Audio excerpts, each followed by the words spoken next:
토마스 롱이라는 사람이 있습니다. 이 사람이 고통과 씨름하다라는 책을 썼습니다. 이 책 내용 중에 이런 내용이 있습니다. 1755년 11월 1일에 리스본에서 만성절이 열렸습니다. 이 만성절에는 많은 사람들이 그날만큼은 교회에 나오는 날입니다. 그래서 이 리스본에 있는 대부분의 사람들이 교회에 모였습니다. 18세기에 이 리스본이라는 이 도시는 어땠느냐? 그 인구의 대다수가 교회를 다녔습니다. 25만 명의 사람이 살았는데 그 중에 성직자가 2만 5천 명이었습니다. 통계로 따진다면 10명 중에 1명이 성직자였다는 것입니다. 그만큼 이 리스본이라는 도시에는 기독교가 강했고 가톨릭과 그리고 많은 성직자들이 살고 있었습니다.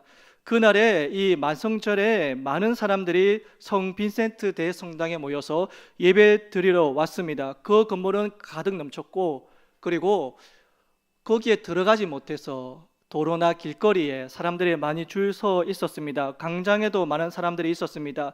그때 가톨릭 신부가 이렇게 외칩니다. 이 축제의 날에 우리 모두 주님을 즐거워합시다라고 만성절을 선포하고 하나님을 축제로 그리고 즐거워합시다라고 이 날을 선포하였습니다. 이렇게 선포하는 그 순간 그 리스본에 강도 7.0의 대규모의 지진이 일어났습니다. 두 번이 연속으로 일어났는데 그때 그 충격으로 말미암아 교회 건물이 무너지고 많은 건물들이 무너지고 도시가 주저앉기 시작했습니다. 거리에 뛰쳐나온 사람들은 그 머리 위로 교회가 무너지고 주택이 무너지고 공공 건물들이 연속해서 무너지는 것을 봤습니다. 곳곳에서는 사람들이 죽고 피를 흘리고 그리고 잔혹한 소리들이 들렸습니다. 그리고 많은 사람들이 이곳을 도망쳐야겠다라고 결심하고 바다로 뛰어갔습니다. 그런데 바다에는 바닷물이 없었습니다. 얼마 지나지 않아 그 바다가 해일로 다가와서 쓰나미로 다가와서 수많은 사람들을 덮쳤습니다. 누군가 이렇게 외칩니다. 긍휼을 베푸소서 주님. 긍휼을 외치는 비명과 울음소리가 그 도시를 덮었다라고 기록하고 있습니다. 작게는 2만 명이, 많게는 5만에서 6만 명이 그때에 죽었다라고 합니다. 사랑하는 성도님들, 그날이 만성절이라고 했습니다. 모든 사람들이 교회에 나와서 하나님께 예배 드리기 위해서, 하나님을 기쁘시게 하기 위해서 교회에 나왔습니다. 하지만 교회 건물이 무너져서 수만 명의 사람들이 죽게 되었습니다. 이후에 그들은 이 리스본은 이 주택과 교회와 상점이 무너진 것이 전부가 아니다. 이 리스본에서 건물이 무너지면서 우리의 믿음까지도 무너졌다라고 말하고 있습니다. 예를 들면 이런 것입니다. 가뭄이 한창일 때에 간절히 소원합니다. 극심한 가뭄 가운데 간절히 바라고 기도해서 비가 내렸습니다. 그럼 우리는 대부분 이렇게 이야기합니다. 정말 비가 필요했는데 하나님께서 우리에게 비를 내려주시는구나. 이것이 믿는 자의 고백일 것입니다. 그런데 이 리스본에서 있었던 이후에 이제 이런 고백이 사라지고 이런 것입니다.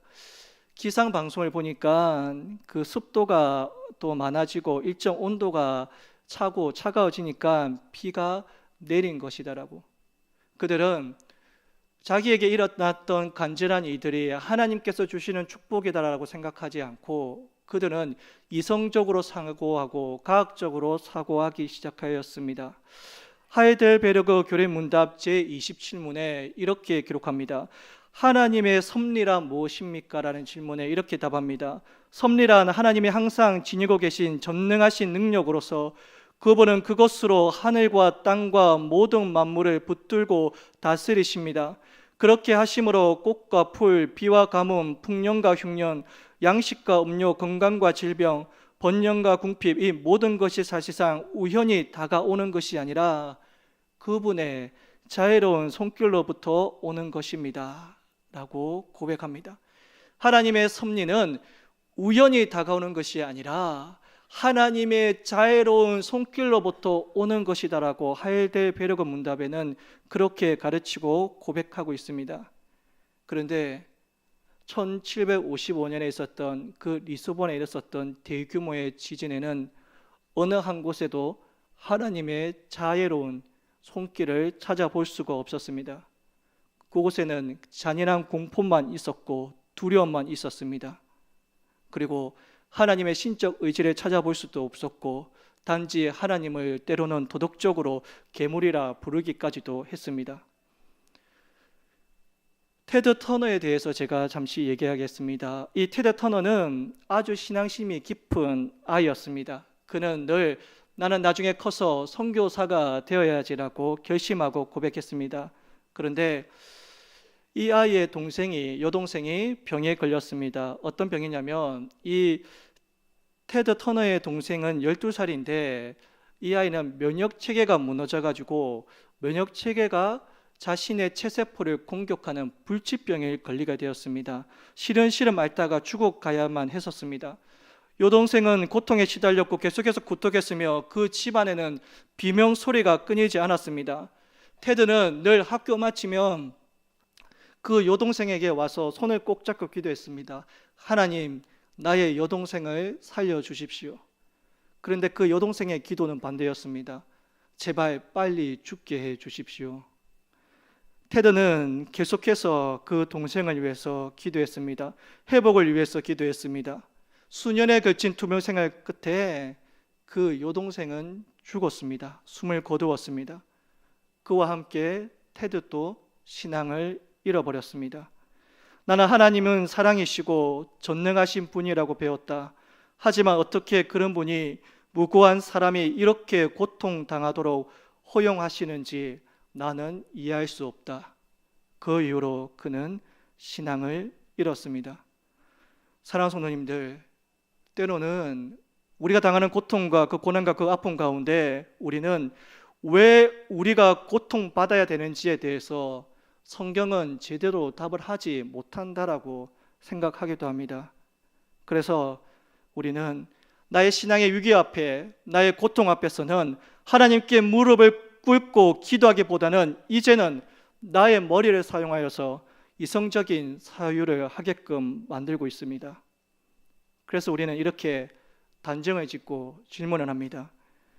하나님이 악을 막기를 원했으면 그렇게 왜 하실 수 없는가? 하나님은 왜 악을 막지 않으시는가? 하나님은 무능하신 분 아니신가? 또 이렇게 묻기도 합니다. 하나님이 악을 막을 수는 있지만 그렇게 안 하는 것은 무엇일까? 그러면서 하나님을 사악한 분으로 만들기도 합니다. 정말 하나님은 악을 막을 수도 있고 또 그렇게 하길 원하실까? 그렇다면 도대체 이 악은 어디에서 오는 것인가? 우리의 고통은 어디에서 오시는 걸까? 하나님은 왜 우리에게 악을 허용하시고 고통을 허용하시는 것과 왜 하나님은 이것을 막지 아니하시는가? 왜 하나님은 우리의 삶과 인생 가운데 이 세상 가운데 고통과 고난의 연속을 주시는 건가? 계속되어야 되는 이유는 무엇인가? 우리는 의문을 가지고 살아갑니다. 오늘 우리에게 주어지는 이 알 수 없는 고통과 고난 가운데서 성경에서 나오는 욥을 통해서 우리가 알아보기 원합니다. 사랑하는 성도님들, 우리가 읽는 이 욥기라는 책은요, 선하신 하나님과 그리고 우리가 당하는 무고한 고통이 어떻게 함께 공존하는지에 대해서 어떤 철학적으로 우리에게 말해주는 책이 아닙니다. 그리고 욥은 고통의 원인을 밝히고 또한 그 결과 고통이 지나간 이후에 축복을 받았다라는, 2배의 축복을 받았다라는, 우리에게 고통 뒤에는 희망이다라는 그러한 공식에 희망을 주는 책도 아닙니다. 사랑하는 성도님들, 사실 욥은 고난을 받은 후에 그것이 다 지나가고 자녀와 재물의 2배의 축복을 받았습니다. 그런데 사랑하는 성도님들, 이 2배의 선물을 받았다는 그것 때문에 내가 예전의 자녀보다 2배의 자녀를 많이 가졌다라는 그것 때문에 내가 잃은 그 자녀의 고통을 잊을 수 있겠습니까? 내가 지금 그 고통이 지나간 이후에 2배의 재산이 늘었다, 2배의 부의 영안을 누렸다는 그것 때문에 내가 지나간 그 고통을 잊을 수 있겠습니까? 우리는 그 세월을 어떻게 잊을 수 있겠습니까? 단순히 욥기는 고통을 참고 인내하면 하나님께서 우리에게 복 주신다, 이러한 책으로 우리가 읽을 수만은 없습니다. 오히려 우리가 읽는 이 욥기는 하나님은 어떠한 분이시고 하나님은 진정한 그 하나님은 우리에게 어떻게 이해되어야 하고 우리가 하나님을 제대로 이해할 때에 우리는 어떠한 존재인지에 대해서 깨닫게 해주는 책입니다. 사랑하는 성도님들, 우리 청년들, 욥은 어떠한 사람입니까? 동방 사람 중에서 가장 부유한 자라고 합니다. 그리고 그는 온전하고 정직하고 의롭다라고도 합니다. 그는 하나님을 경외하는 자이고 악에서 떠난 자입니다. 욥에게는 아들과 딸이 있습니다. 아들이 7이 있고 딸이 3이 있습니다. 양이 7천이 있고 낙타가 3천이 있고 소가 500, 그리고 암나귀가 500마리가 있습니다. 욥의 성품 또한 그는 도덕적이고 어렵습니다. 그런데 이렇게 욥에 대해서 설명을 하다가 갑자기 무대가 바뀝니다. 무대가 어디로 바뀌느냐? 하늘나라로 갑니다. 그 하늘나라에 누가 있느냐? 천사가 있고 하나님이 있고 그리고 사탄이 있습니다. 사탄은 하나님께 와서 온 땅을 두루다니며 왔다라고 말합니다. 그때 하나님은 이 사탄에게 자랑스럽게 이렇게 얘기합니다. 내가 내 종 욥을 주의하여서 보았느냐? 이게 어떤 의미입니까? 사탄한테 당당하게 말합니다. 나의 종 욥을 보았느냐? 내가 정말 아끼는 욥을 보았느냐? 내가 보기에 욥은 정말로 나를 잘 섬기는데 내가 이 세상을 돌아보고 왔다면 내가 아끼는 욥을 보았느냐라고 사탄에게 묻습니다. 그런데 사탄은 그 하나님 말씀을 비웃기라도 하듯이 그 욥을 가지고 욥을 내기의 대상으로 삼습니다. 욥기 1장 9절에 이렇게 기록합니다. 사탄이 여호와께 대답하여 이르되 욥이 어찌 까닭 없이 하나님을 경외하리이까? 사탄은 하나님께 말합니다. 욥을 축복하셨기 때문에, 하나님이 욥을 사랑하셨기 때문에 욥이 그 까닭으로 하나님을 섬기고 사랑하는 것입니다. 만일 욥에게 저주를 한다면, 하나님께서 주신 그 축복을 저주로 바꾸신다면 욥은 반드시 하나님을 떠나고 저주할 것입니다라고 주장합니다. 이 말에 하나님은 사탄의 그 제안을 받아들입니다. 하나님과 사탄 사이에서 욥을 걸고 내기가 시작되었습니다. 그 내기의 주된 내용은 무엇입니까? 욥이 모든 것을 잃어도 하나님을 섬기느냐 아니냐가 그 내기의 목적입니다. 더 쉽게 말하면 욥에게 모든 게 달려 있습니다. 예를 들면 이렇습니다. 제가 토요일마다 찬양을 배웁니다. 저를 가르쳐 주시는 분은 우리 시니어 찬양대를 지휘하시는 정현미 권사님이십니다. 제가 매주마다 배웁니다. 그러면 제 실력이 어떻게 되어야 되겠습니까? 늘어야 되겠죠. 제 실력이 느는 것은 누굴 증명하는 겁니까? 정현미 권사님의 실력을 증명하는 것입니다. 내가 그렇게 몇 달 동안 그게 지금 1년이 다 돼가는 것 같긴 한데 그래도 제가 실력이 늘지 않으면 누굴 탓을 해야 됩니까? 제 탓도 있겠지만 못 가르친 정현미 권사님도 있다는 겁니다. 근데 놀랍게도 우리 정현미 권사님이 탁월해서 제 실력이 너무나도 늘어납니다. 그래서 저를 통해서 누가 증명이 됩니까? 저를 가르친 정현미 권사님의 실력이 증명이 되는 겁니다. 사랑하는 성도님들, 이 욥의 내기를 통해서, 욥을 통해서 누가 증명되느냐? 하나님이 증명됩니다.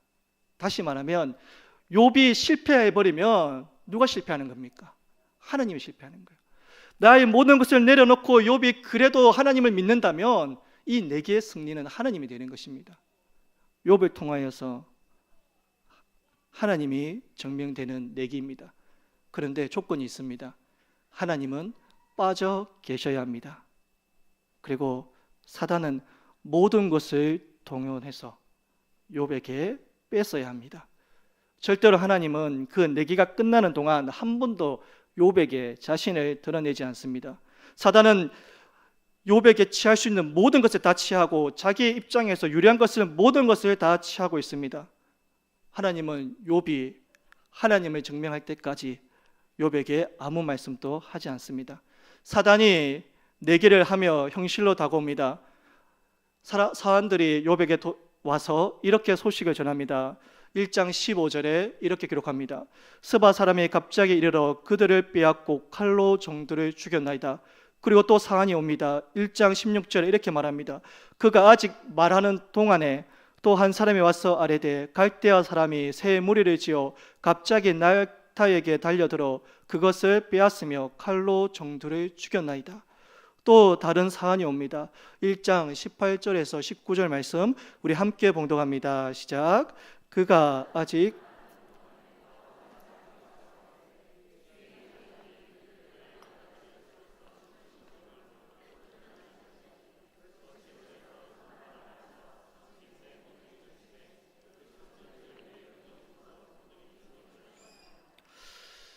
사탄이 얼마나 급했던지 그가 아직 말하는 동안에 연속해서 한 사안이 말이 끝나지도 않았는데 다른 종이 와서 또 얘기하고 순식간에 그에게 고통이 찾아옵니다.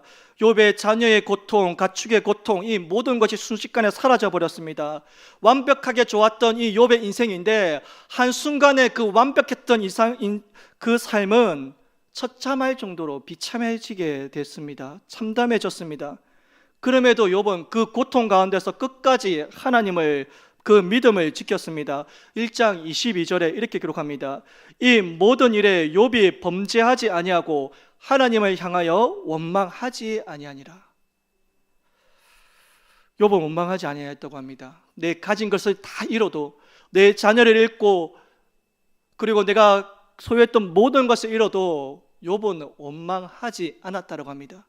사단은 여기서 멈추지 않습니다. 더 강력한 내기를 하나님께 요구합니다. 그렇다면 하나님, 가진 것 말고 그 몸뚱아리를 한번 쳐보자는 것입니다. 2장 5절에 이렇게 기록합니다. 이제 주의 손을 펴서 그의 뼈와 살을 치소서. 그리하시면 틀림없이 주를 향하여 욕하지 아니하겠나이까.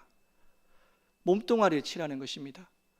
가진 것은 잃어버려도 괜찮다라고 생각할 수 있으니까 그 몸뚱아리를 한번 쳐보자는 것입니다. 그 뼈와 살을 치라는 것입니다. 욥기 2장 7절과 8절에 이렇게 기록합니다. 사단이 이에 여호와 앞에 물러가서 욥을 쳐서 그의 발바닥에서 종수리까지 종기가 나게 한지라. 욥이 제 가운데 앉아서 질그릇 조각을 가져다가 몸을 긁고 읽더니 머리끝부터 발끝까지 종기가 나서 너무나도 가려워서 그는 벽돌을 가지고 그 몸을 긁고 있습니다. 진물이 나고 피가 날 정도로 긁고 있습니다. 사랑하는 성도님들, 욥은 모든 것이 잃고 이제는 자기 건강까지도 잃었습니다. 도대체 욥이 잘못한 것이 무엇이습니까? 욥이 살아감에 있어서 어떤 하나님의 말씀을 어겼습니까? 그 율법을 어겼습니까? 무엇 때문에 그는 이 고통을 당하고 있습니까? 하나님과 그 사탄 사이에 그 욥의 삶을 가지고 지금 어떻게 보면 게임을 하고 있는 것이고 내기를 하고 있는 것입니다. 하나님은 사탄이 던지는 그 도전장을 받아들이셨고 그리고 욥은 알 수 없는 이유로 고난을 당하고 고통을 당하고 시험을 당하고 있습니다. 우리는 때로는 이런 희망을 가집니다. 이 고통이 지나면, 이 고난이 끝나면 끝이 오겠지. 더 큰 행복이 오겠지. 그리고 희망이 찾아오겠지. 그런데 욥에게는 더 큰 고난이 찾아왔습니다. 이제는 자기 몸뚱아리까지도 상하게 되는, 다시금 일어나지 못할 정도의 상황까지 몰아가십니다. 욥은 이제 어디에도 피할 곳이 없습니다. 어디에든 그는 등을 돌릴 데도 없습니다. 욥기 13장 15절에 이렇게 기록합니다. 그가 나를 죽이시리니 내가 희망이 없노라. 차라리 나를 죽여달라는 것입니다. 내가 살아갈 희망이 없다라고 말하고 있습니다. 욥은 믿음의 한계가 온 것 같습니다. 욥은 하나님을, 그리고 하나님에 대해 믿었던 그 모든 것들, 그 믿음은 그 고난으로 인하여서 산산조각이 났습니다. 그리고 그의 친구들이 왔는데 그 친구들이 그들의 신앙관으로 인해서 욥을 더 몰아붙입니다. 그 첫 번째 인물은 엘리바스입니다. 그 엘리바스의 뜻은 무엇입니까? 하나님은 심판을 내리신다는 뜻입니다. 그는 찾아와서 대뜸 이렇게 말합니다. 너의 고난은 너의 죄 때문이다. 그 고통은, 그 고난은 너의 죄 때문에 이루어진 것이다. 하나님의 너를 심판하심이 너의 경건함 때문이냐? 내 악이 크지 아니하냐? 내 악이 끝이 없느니라. 너는 악한 존재라는 겁니다. 그러기에 고통받는다라고 말합니다. 빌닷이 또 이렇게 말합니다. 그는 종교적 권위주의자처럼 죄인이 파멸당하는 것은 사실이다. 경건하지 못한 자들에게는 이러한 일들이 일어난다. 너의 자녀가 하나님께 범죄하였을 것이다. 그들은 합당한 형벌을 받은 것이다. 비꼬는 말투로, 그리고 너는 하나님께 깨끗함을 위해서 기도해라고 엘리바스보다 더 강하게 충고하고 있습니다. 소발은 어떠합니까? 소발은 더 강하게, 강력하게 말합니다. 그리고 너가 당장 회개하지 아니하면 내 생명이 단축될 것이다라고 말합니다. 이렇게 어떠합니까? 욥의 친구들이 그에게 와서 그는 죄를 회개하고 하나님께 용서를 구하라고 다구치고 있습니다. 욥은 그 친구들과 지독한 논쟁을 벌입니다. 그 모든 사건은 우리가 다 알다시피 하나님과 사단이 욥의 허락 없이 그 고통으로 내몰았습니다. 욥의 인생에는 어떠한 경고도 받은 것이 아니라, 사진에 얘기된 것도 아니라 갑자기 엄청난 혼란에 빠지게 되었습니다. 뿐만 아니라 하나님은 욥을 만나 주시지도 않습니다. 나타나지도 않으시고, 그리고 그 고난은 절망스러울 정도로 아주 참혹합니다. 사랑하는 성도님들, 여기까지 우리가 설교를 들으셨다면 우리가 알고 있는 하나님과 너무나도 다르지 않습니까? 예, 우리가 아는 하나님은 인자한 하나님이고, 우리가 아는 하나님은 사랑의 하나님이고, 우리가 아는 하나님은 늘 나를 지키시고 보호해 주시는 하나님인데, 이 욥기를 읽어보면 내가 아는 하나님과는 너무나도 다른 하나님을 보는 것 같습니다. 때로는 사단이 우리를 가지고 노는 것 같습니다. 욥은 어떻게 버텼을까요? 야고보서 5장 11절에 이렇게 기록합니다. 야고보서 5장 11절을 다 함께 봉독하겠습니다. 시작. 보라, 인내하는 자를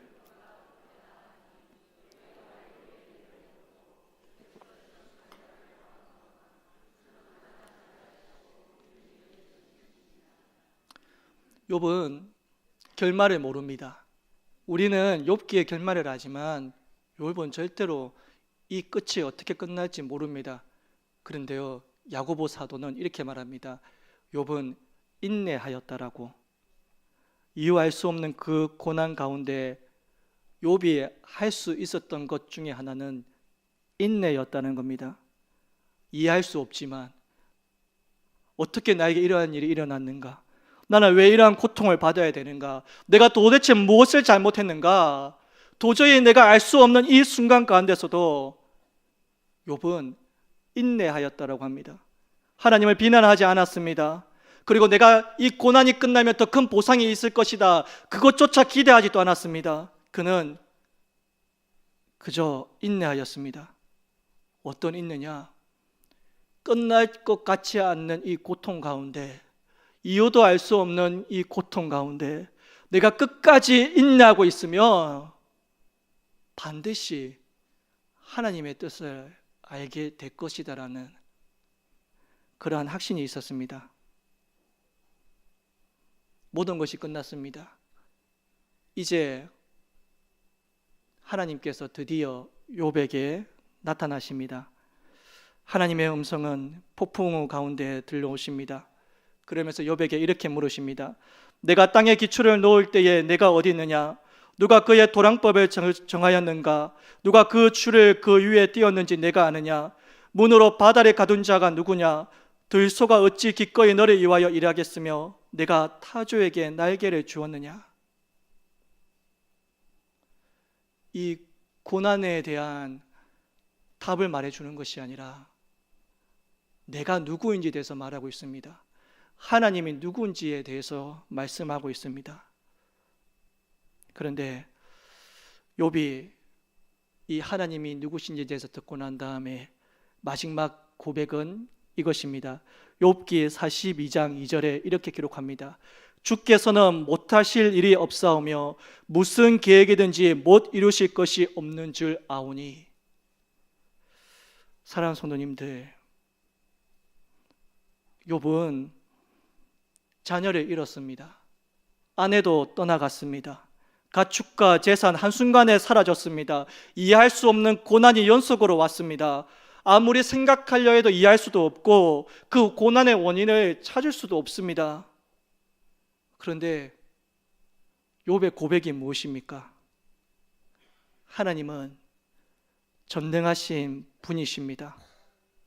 하나님은 못하실 분이 것이 없습니다. 무슨 계획이든지 못 이룰 것이 없습니다.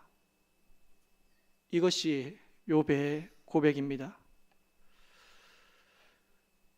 욥은 자기의 그 고난 가운데 그 모든 것을 이해할 수는 없었지만 그 가운데 확신이 있었다면 하나님에 대한 확신이었습니다. 하나님께서 나를 죽이실지라도 나는 하나님을 믿는다.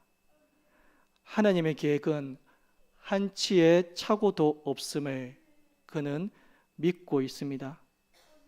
사랑하는 성도님들, 욥은 쉽게 이러한 고백을 하는 것이 아닙니다. 욥의 고난과 그 고통을 우리는 다 알고 있습니다.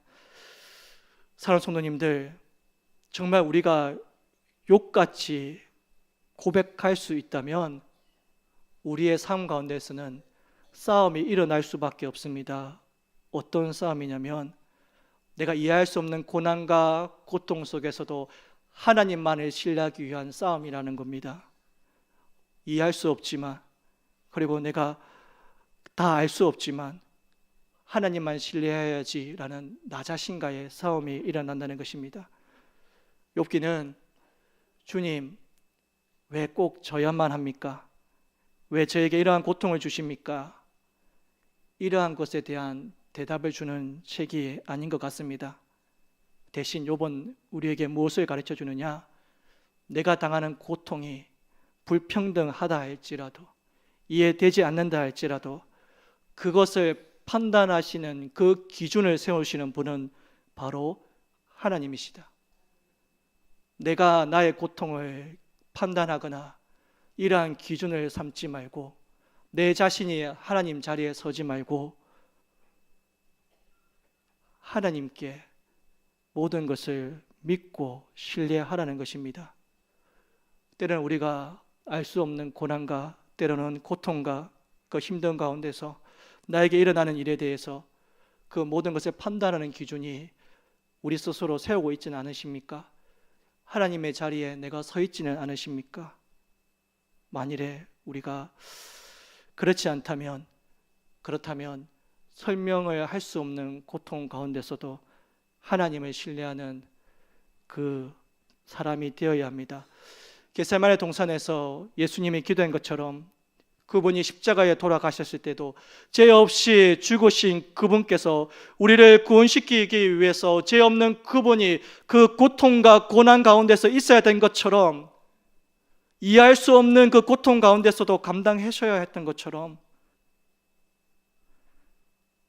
욥기는 사탄이 어떤 일을 저지르더라도 그 고난 가운데서 있다 할지라도 그는 하나님께 나가야 함을 증명하였습니다.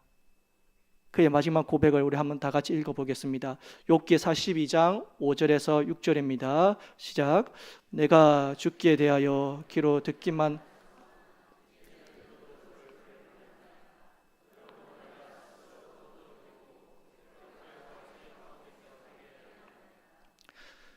이제 내가 주님을 봅니다. 그 고통 가운데서도 안 계셨던 그 주님, 이제 내가 그 주님을 봅니다. 내가 그 주님을 보는데 내 고통이 다 사라지지 않지만, 내 고난이 다 사라지지 않지만, 그래도 그 주님을 보는데 나의 고백은 나는 티끌 같은 존재입니다. 하나님은 하나님이시고 나는 재와 같은 티끌 같은 존재입니다라고 고백하고 있습니다. 사랑하는 성도님들, 우리가 당하는 고난 가운데, 또 힘든 가운데, 또 인생의 여정 가운데, 이해되지 않는 그 순간 가운데 우리가 어떠한 기준을 세우면서 판단하고 있습니까?